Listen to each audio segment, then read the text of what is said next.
Hi students, KD new classes में आपका स्वागत है। तो मैं आशा करता हूँ सभी अच्छे होंगे।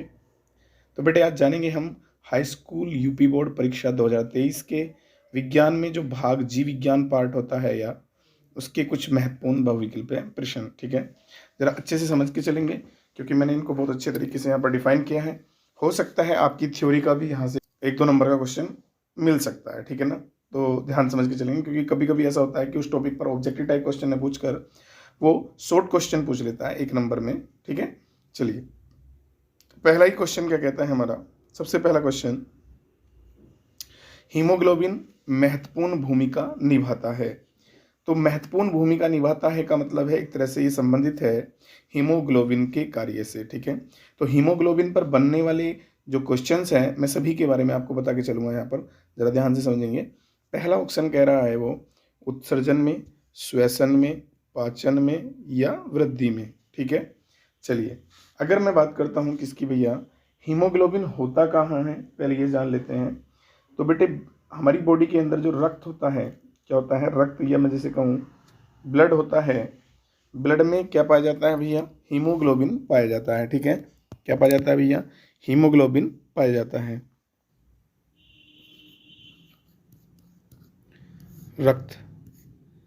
रक्त के 2 भाग होते हैं, एक होता है भैया हमारा प्लाज्मा और दूसरा भाग होता है हमारा रुधिराणु। ठीक है, रुधिराणु। ठीक है, अब ये बात समझ के चलेंगे हम लोग। प्लाज्मा जो है ये ब्लड का 60% भाग बनाता है और रुधिराणु जो बनाता है वो 40% भाग बनाता है। ठीक है बेटा, 60% जो भाग बनाता है उसमें क्या क्या आते हैं, जल आता है, एक हमारा आता है भैया प्रोटीन। ठीक है, एक हमारा आता है ग्लूकोज। ठीक है, और हमारा लवण भी आ जाता है इसमें।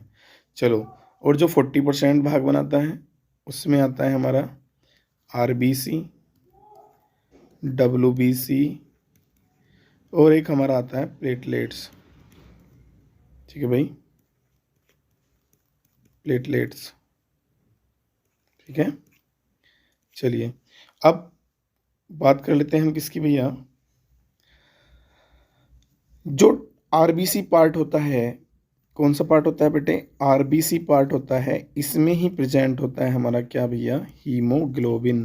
क्या होता है भैया, हीमोग्लोबिन।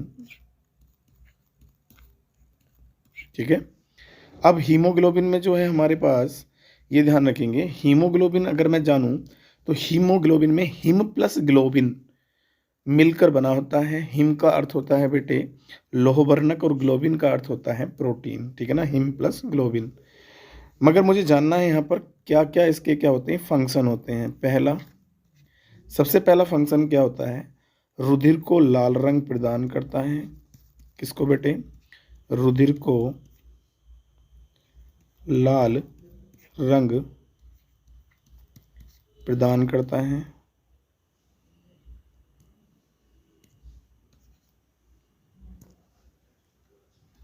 क्या करता है भैया, प्रदान करता है।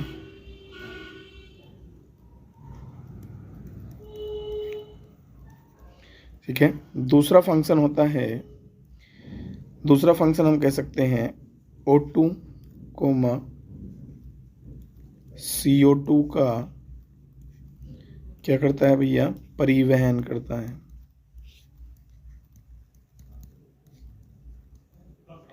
ठीक है भैया, क्या करता है, परिवहन करता है।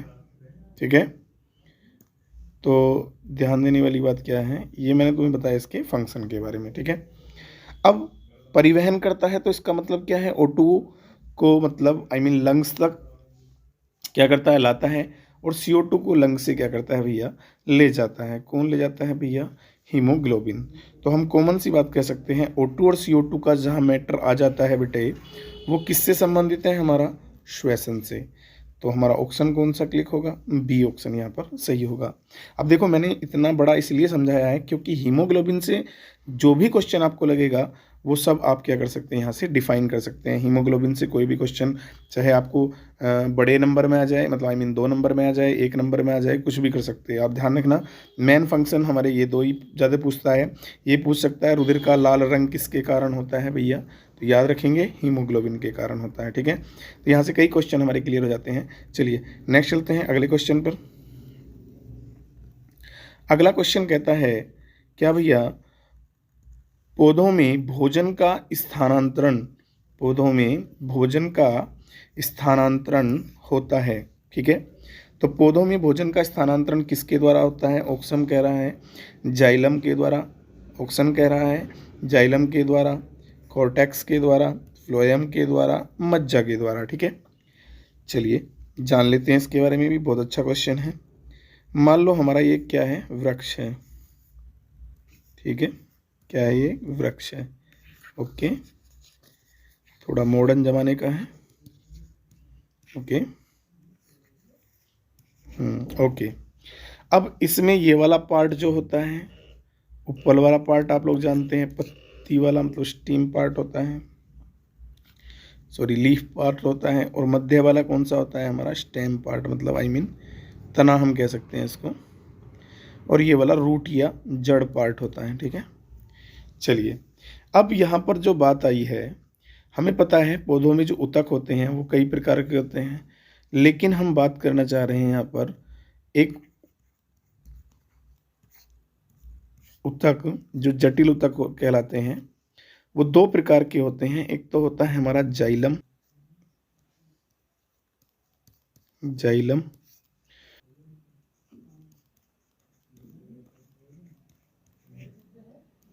ठीक है, जाइलम और फ्लोएम, ठीक है बेटा। जाइलम से मुझे आपको ट्रिक देनी है जड़, और जैसे जड़ जैसे जाइलम जैसे जल, ठीक है बेटा, ठीक है। और फ्लोएम से आता है हमारा फूड, फूड, और ये आता है हमारा फैसे फ्लोएम, फैसे फूड, और एक इसमें आ जाएगा पत्ती, ठीक है बेटा। तो कुल मिला के बात ये आ जाती है जाइलम के द्वारा क्या होता है, जल का स्थानांतरण होता है जड़ के माध्यम से। कहाँ तक होता है भैया? जड़ों से पत्ती तक, ओके। जड़ों से कहाँ तक होता है? पत्ती तक। फ्लोएम जो होता है हमारा, इसके द्वारा किसका होता है? फूड का होता है। और पत्ती से किस तक होता है भैया? जड़ों तक। कहाँ तक भैया? जड़ तक। तो ध्यान रखेंगे। तो यहाँ से हमारा ऑप्शन आ जाएगा, भोजन के लिए कह रहा है तो भोजन वाली कंडीशन में फ्लोएम आ जाता है। तो ऑप्शन हमारा सही क्या होगा भैया? फ्लोएम, ठीक है। चलिए नेक्स्ट चलते हैं आगे। अगला क्वेश्चन है, मस्तिष्क उत्तरदायी है, ठीक है बेटा। तो मैं पहले मस्तिष्क के बारे में बता दूं। मस्तिष्क जो होता है हमारा,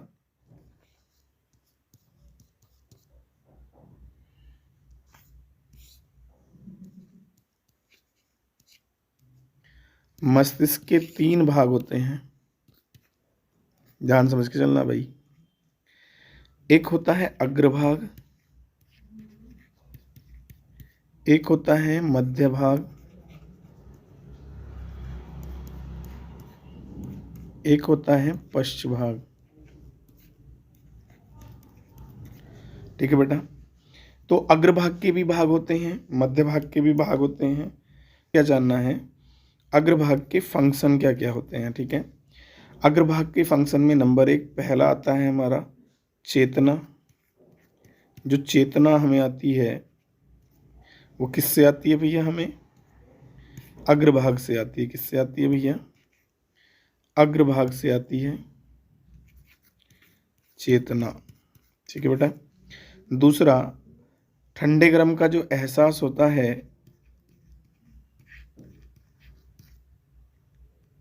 ठंडे गर्म का पता हमें किससे चलता है? अग्रभाग से। और सोचना भी हमारा किस पर डिपेंड करता है भैया? अग्रभाग पर, ठीक है। हार्मोन, नियंत्रण। ठीक है, ये किस में आते हैं? अग्रभाग में आते हैं। नेक्स्ट अगर हम बात करते हैं किसकी भैया, मध्य भाग के, मध्य भाग में होता है हमारा सुनना देखना, सुनना देखना। ठीक है, और जो हमारा पश्च भाग होता है, इसमें क्या होता है भैया, शरीर का संतुलन। क्या होता है? शरीर का संतुलन। ठीक है, चलिए, तो अब कॉमन सी बात हम यहाँ से कह सकते हैं, सोचने के लिए बिल्कुल भैया, हृदय स्पंदन के लिए, हृदय स्पंदन के लिए मतलब जो हमारी क्या होती है, ग्रंथियां का संतुलन होता है, या मैं कह सकता हूँ हार्मोन्स नियंत्रण जो होता है वो किससे होता है भैया, हार्मोन्स ही संकेत देते हैं, तो ये भी इसके अंदर आ जाएगा। शरीर का संतुलन हमारा पश्च भाग आ रहा है। तो कुल मिला के बात हम यहाँ से कह सकते हैं कि हमारा आंसर जो होगा इसमें क्या होगा बेटे, उपरोक्त सभी होगा। चलते हैं नेक्स्ट अगले क्वेश्चन पे। बेटे लैंगिक जनन के लिए आवश्यक है। ठीक है, तो पहली बात तो बता दूं, जनन जो होता है हमारा, जनन, ठीक है, एक तो होता है लैंगिक जनन,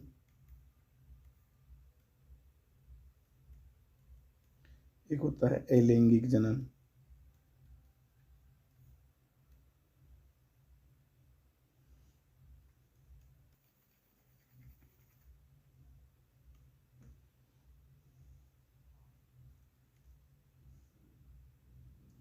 लैंगिक जनन जो होता है ये होता है अर्धसूत्री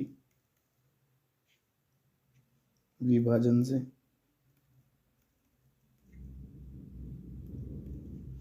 और अलैंगिक जनन जो होता है ये होता है समसूत्री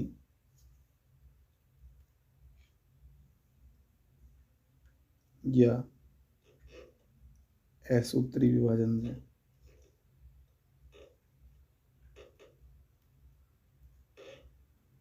ठीक है, तो ऑप्शन क्या जाता है हमारा, अर्धसूत्री विभाजन से। ठीक है, अगला क्वेश्चन कह रहा है, एक पुष्प के परागकण का परागन द्वारा दूसरे पुष्प के वर्तिकाग्र पहुंचना कहलाता है, या वर्तिकाग्र पर पहुंचना भी कह सकते हैं हम यहाँ पर।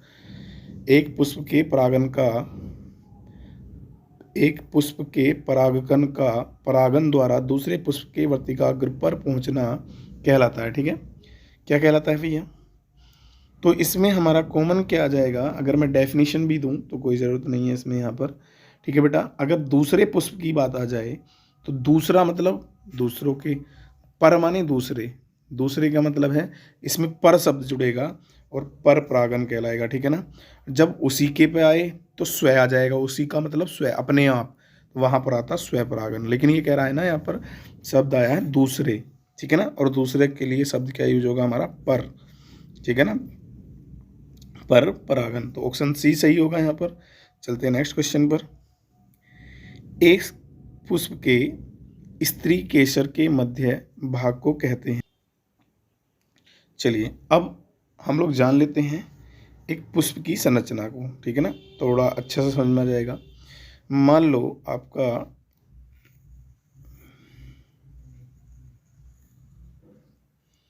ठीक है,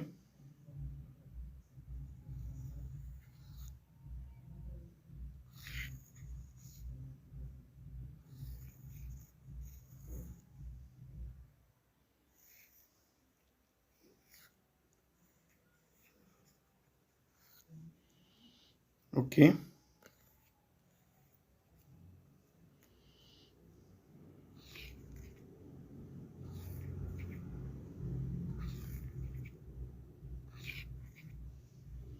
ठीक है, मैं सभी पार्ट बता के चलूँगा आपको, ध्यान समझना भाई,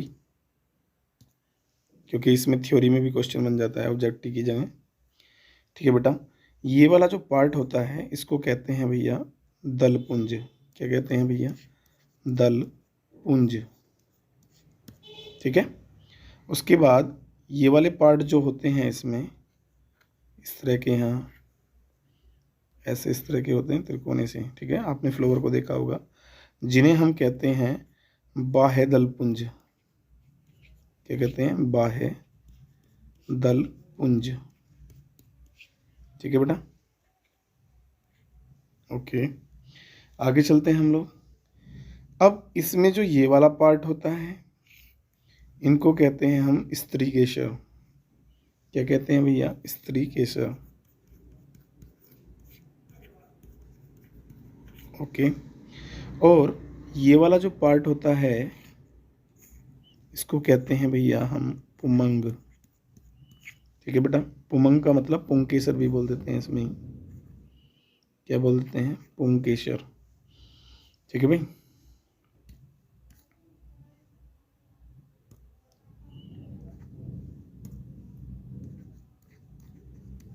पुंकेसर। ठीक है, चलिए। अब जो पार्ट बचता है हमारा कौन सा भैया? ये वाला जो होता है इसको ही हम कहते हैं भैया कौन सा? ओव्यूल या अंडाशय पार्ट। क्या बोलते हैं भैया? अंडाशय। ठीक है, तो मैंने आपको बताया किसके बारे में भैया? फूल की स्ट्रक्चर के बारे में। अब एक बात और ध्यान रखना कि इसमें जो अंडाशय होता है उससे तो बनता है फल। अंडाशय से किसका निर्माण होता है बेटे? फल का निर्माण। इंपॉर्टेंट क्वेश्चन है, ध्यान रखना। किसका होता है? फल का निर्माण। और अगर पूछ ले आपसे बीजांड से क्या होता है फिर, तो ध्यान रखेंगे बीजांड से होता है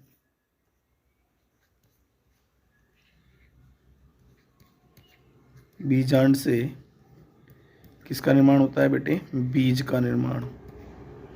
किसका निर्माण होता है बेटे? बीज का निर्माण, ध्यान रखना। ठीक है बेटा, बीजांड से किसका निर्माण होता है भैया? बीज का। ठीक है, ओके। तो हमारा ऑप्शन क्या आएगा यहाँ पर भैया? वर्तिकाग्र, वर्तिका, अंडाशय, बीजांड। तो हम कह सकते हैं, तो यहाँ पर कॉमन क्या बात है भैया? तो हमारा क्वेश्चन कह रहा है पुष्प के स्त्रीकेसर के मध्य भाग को क्या कहते हैं? तो स्त्रीकेसर के मध्य भाग को क्या कहेंगे भैया? अंडाशय। चलिए नेक्स्ट क्वेश्चन कहता है द्विनिषेचन पाया जाता है। क्या क्वेश्चन कह रहा है भैया? द्विनिषेचन पाया जाता है। बेटे द्विनिषेचन जो पाया जाता है ये बात ध्यान रखना किसमें होता है? केवल आवर्त बीजी पौधों में होता है। ठीक है, किसमें होता है? द्विनिषेचन आवर्त बीजी पौधों में। अच्छा क्वेश्चन है, ध्यान रखना, इंपॉर्टेंट भी है। अगला क्वेश्चन कहता है लैमार्कवाद का मुख्य आधार है। ठीक है बेटा, तो लैमार्कवाद का मुख्य आधार है। ऑप्शन कह रहा है जीवन संघर्ष, योगतम की उत्तरजीविता, पारिस्थितिक लक्षणों की वंशागति, प्राकृतिक वर्ण। ठीक है बेटा, तो जीवन संघर्ष जो दिया था ये किसने दिया था भैया? डार्विन ने दिया था। किसने दिया था भैया? ये डार्विन का क्या था? डार्विनवाद था। और अगर मैं योगतम की उत्तरजीविता की बात करूं तो ये भी किसका था भैया? डार्विनवाद ही था। ठीक है बेटा, और उपार्जित लक्षणों की वंशागति ये किसने दिया था भैया? लैमार्क ने। तो सही ऑप्शन क्या जाएगा? सी। और प्राकृतिक वर्ण भी क्या था हमारा? डार्विनवाद। ठीक है, क्या था? डार्विनवाद। तो ये किसने दिया भैया? लैमार्क ने दिया। किसने दिया भैया? लैमार्क ने। ठीक है ना, तो सही ऑप्शन क्या जाएगा हमारा? 8। चलते हैं नेक्स्ट। केंद्रक बना होता है। ठीक है बेटा, केंद्रक बना होता है। तो केंद्रक जो बना होता है, अगर मैं बात करूं केंद्रक की, कि केंद्रक में जो है पहले तो ये क्वेश्चन बन जाता है केंद्रक की खोज किसने की। ठीक है बेटा, तो केंद्रक की जो खोज करी वो किसने की भैया? केंद्रक की खोज की रॉबर्ट ब्राउन ने। किसने की बेटे? रॉबर्ट ब्राउन ने। ध्यान रखना भाई, रॉबर्ट हुक ने जो की थी कोशिका की करी थी। चलिए, रॉबर्ट ब्राउन ने। उसके बाद हम बात कर लेते हैं कितने में की? 1831 में की। याद भी रखना ये भी बात, 1831 में। ठीक है, कार्य की बात कर लेते हैं हम। सेल का नियंत्रण कौन करता है भैया? केंद्रक करता है। बेटे केंद्रक ही तो क्या है? न्यूक्लियस है। और ये किसका बना होता है भैया?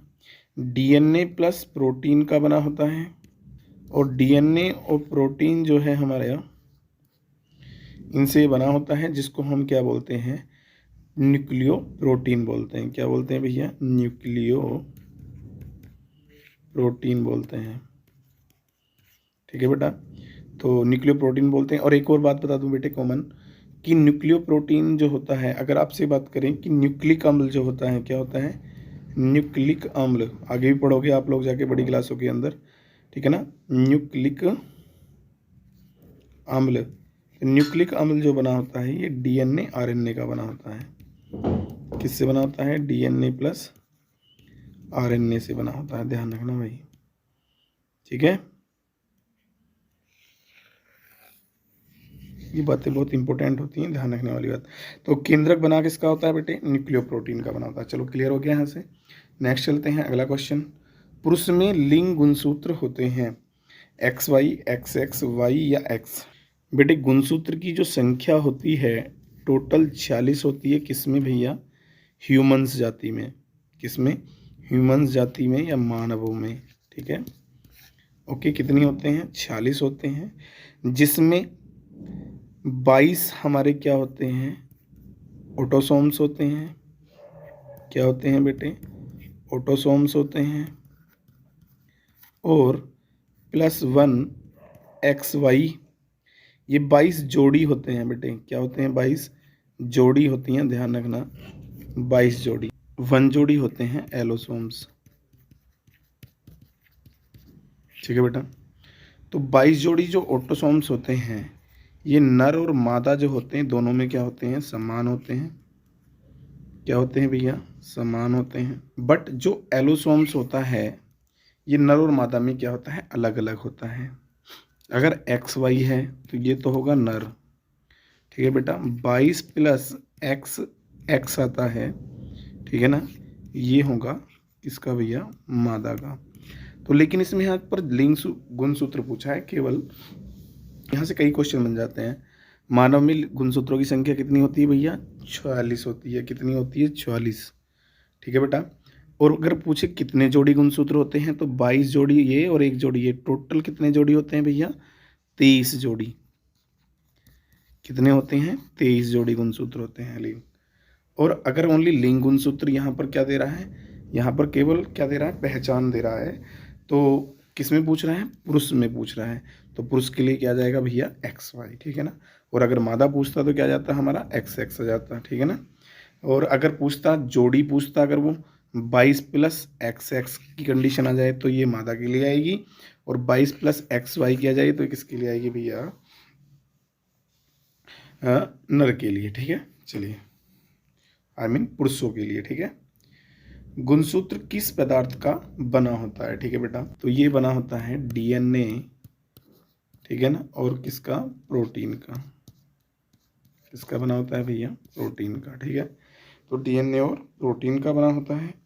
तो इसमें ऑप्शन हमारा सही क्लिक हो जाएगा, डीएनए और प्रोटीन। एक बात और भी याद रखना, गुणसूत्र का कार्य क्या होता है, तो ध्यान रखेंगे, वंशागति लक्षणों को क्या है भैया, उत्तरदायी है। क्या है, उत्तरदायी है। ठीक है, चलिए, तो ऑप्शन हमारा यहाँ से तो क्लियर हो गया। नेक्स्ट चलते हैं आगे। निम्न में से कौन आहार श्रृंखला का निर्माण करते हैं। ठीक है बेटा, आहार श्रृंखला का जो निर्माण करते हैं वो कौन कौन करते हैं भैया। आहार श्रृंखला जो होती है हमारी कुछ इस प्रकार से होती है, ध्यान देना। सबसे पहले हमारे आते हैं कौन भैया, उत्पादक। क्या आते हैं भैया, उत्पादक।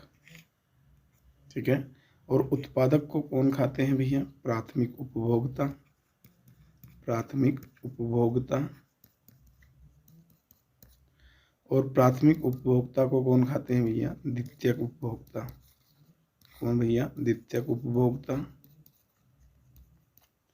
और द्वितीयक उपभोक्ता पर डिपेंड करते हैं हमारे तृतीयक उपभोक्ता।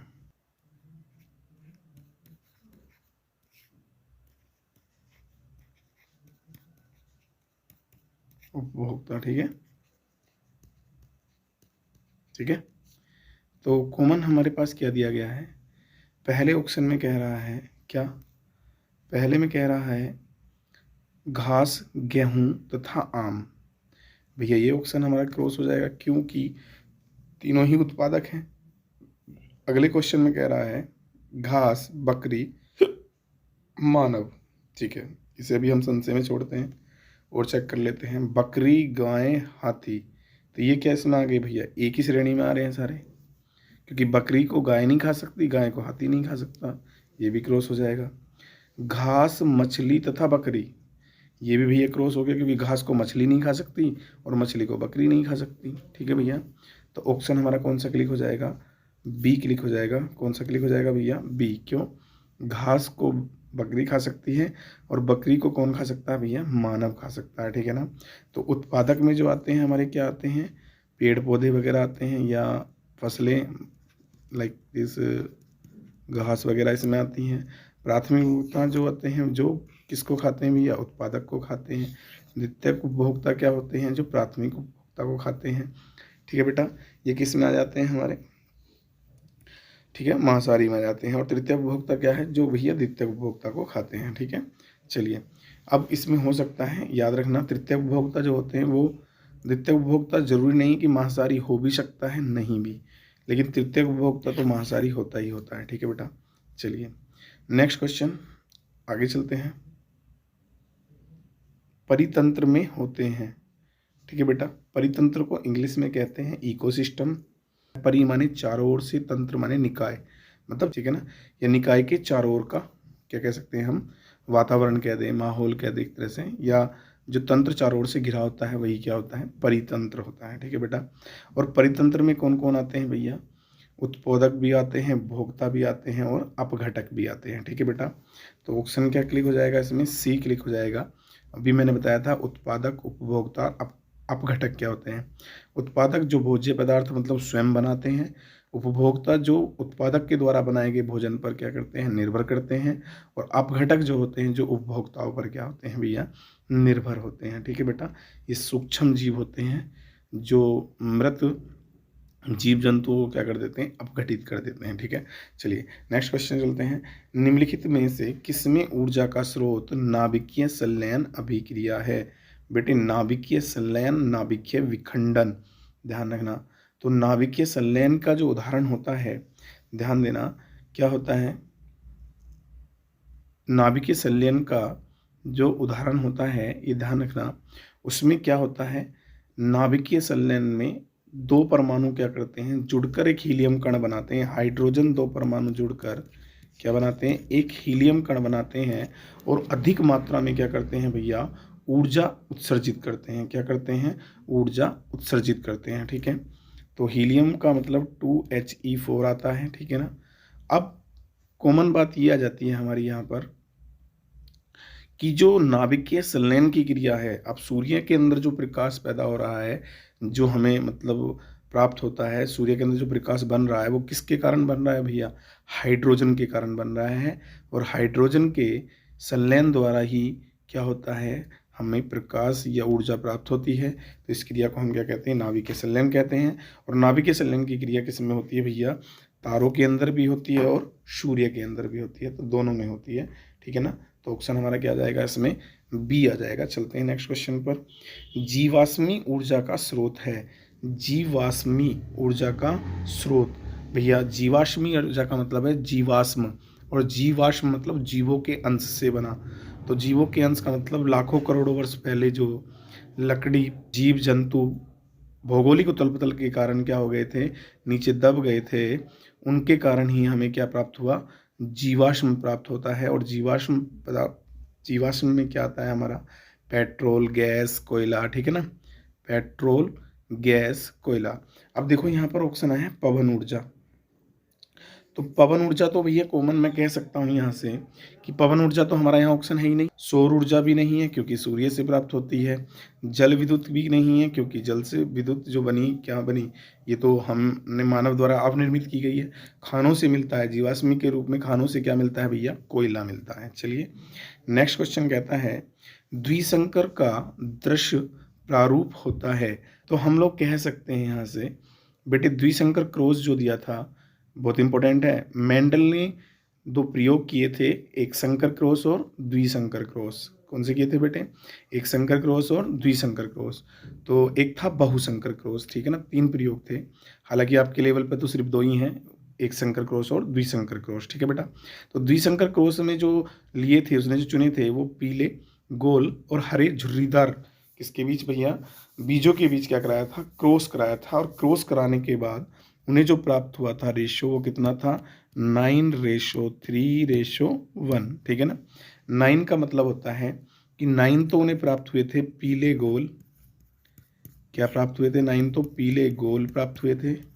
और 3 प्राप्त हुए थे उन्हें क्या भैया? पीले झुर्रीदार। कैसे प्राप्त हुए थे बेटे? पीले झुर्रीदार, ठीक है। और 3 प्राप्त हुए थे उन्हें हरे गोल। क्या प्राप्त हुए थे बेटे? 3 हरे गोल। और एक प्राप्त हुआ था उन्हें हरा झुर्रीदार। क्या प्राप्त हुआ था? झुर्रीदार, ठीक है। तो कुल मिला के बात ये आ जाती है हमारी क्लियर। तो ऑप्शन कौन सा हमारा क्लिक हो जाएगा भैया? बी। चलें नेक्स्ट। अगला क्वेश्चन कहता है टी एच मॉर्गन ने अपना आनुवांशिक प्रयोग किस पर किया, ठीक है। तो ऑप्शन में है बालू मक्खी, घरेलू मक्खी, फल मक्खी, सीसी मक्खी। तो ध्यान रखना बेटे, इसने जो प्रयोग किया था वो किस पे किया था? फल मक्खी पर किया था। चलिए नेक्स्ट क्वेश्चन। अगला क्वेश्चन क्या कहता है? आनुवांशिकता के जनक हैं, ठीक है बेटा, इंपॉर्टेंट क्वेश्चन है। तो माता पिता के आनुवांशिक लक्षण पीढ़ी दर पीढ़ी जो जाते हैं, इसका जो अध्ययन किया था वो किसने किया था भैया? मेंडल ने किया था। ग्रेगर जैन मेंडल, ठीक है ना, ग्रेगर जैन मेंडल आनुवांशिकता के जनक कहा जाता है।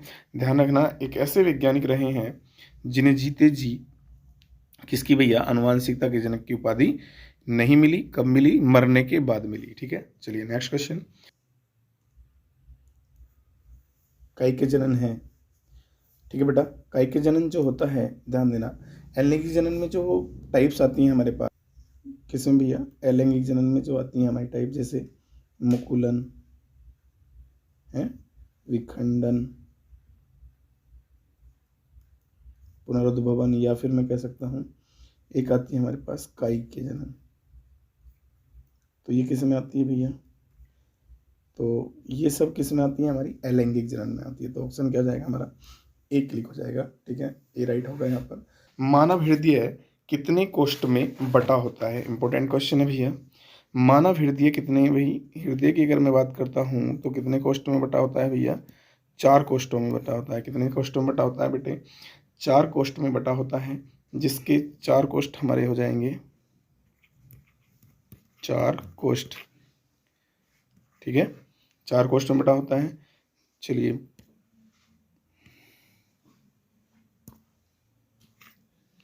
4 कोष्ठ, जिसमें हमारा क्या आता है? राइट अलिंद, राइट निलय, और लेफ्ट अलिंद, और लेफ्ट निलय, ठीक है। ध्यान देना, कितने हो गए भैया? 4। तो ऑप्शन क्या जाएगा हमारा? 4।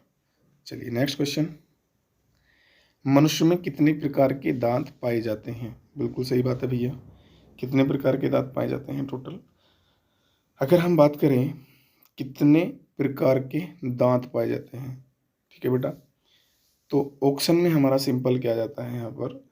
4 प्रकार के होते हैं, क्योंकि टोटल दांत तो कह देते हैं कि 32 होते हैं। कितने होते हैं भैया? 32 होते हैं। लेकिन टाइप कितनी होती हैं भैया? 4 होती हैं। कितनी होती हैं? 4 टाइप होती हैं। एक होती है हमारी मोलर, एक होती है हमारी प्रीमोलर, एक होती है हमारी कैनाइन, और एक होती है हमारी क्या भैया? मोलर, प्रीमोलर, कैनाइन और इंसाइजर। एक होती है हमारी इंसाइजर, ठीक है बेटा, इंग्लिश के वर्ड हैं, थोड़ा ऐसे लिखे गए हैं, इंसाइजर, ठीक है। तो टोटल मिला के 4 टाइप के हमारे क्या होते हैं? दांत होते हैं। किसमें? मनुष्य में, ठीक है बेटा। चलिए आगे चलते हैं। मनुष्य में वृक्क एक तंत्र का भाग है जो संबंधित है किससे बेटे? वृक्क तंत्र का, मनुष्य में वृक्क एक तंत्र का भाग है, ठीक है बेटा। वृक्क जो होता है ठीक है।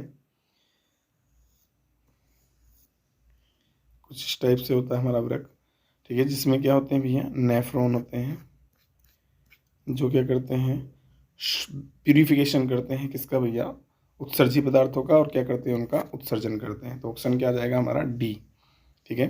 चलिए नेक्स्ट क्वेश्चन क्या कह रहा है हमारा, जठर रस कहाँ पर बनता है, ठीक है बेटा, सॉरी, जठर रस स्रावित होता है। नेक्स्ट क्वेश्चन क्या जाता है, जठर रस स्रावित होता है, ठीक है बेटा। तो जठर रस किससे स्रावित होता है भैया, अमाशय से, ठीक है बेटा। अमाशय से पता है ना आपको, HCl भी क्या बनता है, HCl, ठीक है, जो भोजन का क्या करता है, पाचन करता है, ठीक है, डाइजेस्ट करता है, या डाइजेस्ट में या पाचन में सहायक होता है, ठीक है। मनुष्य में लार ग्रंथियों की संख्या होती है, किसकी भैया, लार ग्रंथियों की। तो मनुष्य में जो लार ग्रंथियाँ होती हैं वो कितने जोड़ी होती हैं भैया, 3 जोड़ी होती हैं। कितनी जोड़ी होती हैं, 3 जोड़ी होती हैं, ठीक है, ध्यान रखना, ठीक है। चलते हैं नेक्स्ट क्वेश्चन। ऑक्सीश्वसन की प्रक्रिया में कितने ATP अणु बनते हैं, ठीक है बेटा। तो ध्यान देना, ऑक्सीश्वसन में अपश्वसन जो होता है 2 टाइप का होता है, very very most important question है, ये बोर्ड एग्जाम में भी लग सकता है, ठीक है। श्वसन जो होता है 2 टाइप का होता है हमारा, ऑक्सी और अनऑक्सी, ठीक है ना। तो ऑक्सीश्वसन जो होता है ऑक्सीजन की उपस्थिति में होता है, और इसमें कितने ATP बनते हैं भैया, 38 ATP बनते हैं अणु। कितने अणु, 38 ATP अणु बनते हैं, जबकि अनऑक्सीश्वसन में 2 ATP अणु बनते हैं, ध्यान रखना, ठीक है। चलिए क्वेश्चन क्लियर हो जाता है, अगला क्वेश्चन चलते हैं नेक्स्ट, ठीक है। अग्नाशय रस किसके पाचन में सहायक होता है। देखो भाई, मैं बता दूं आपको, प्रोटीन के भी होता है, किसके बेटे, प्रोटीन के भी होता है, कार्बोहाइड्रेट के भी होता है, किसके भैया, कार्बोहाइड्रेट के भी होता है, ठीक है, और किसके होता है, वसा के भी होता है। अब तुम खुद देख लो, यहाँ पर प्रोटीन वसा इसमें भी आ रहा है, प्रोटीन इसमें भी आ रहा है, इसमें भी आ रहा है, प्रोटीन प्रोटीन और कार्बोहाइड्रेट इसमें आ रहा है। तो कॉमन देखो, प्रोटीन तो सब में आ रहा है, तो इसका मतलब क्या होता है, प्रोटीन तो इसमें है, मगर मैंने क्या बताया, कार्बोहाइड्रेट भी होता है और वसा भी होता है।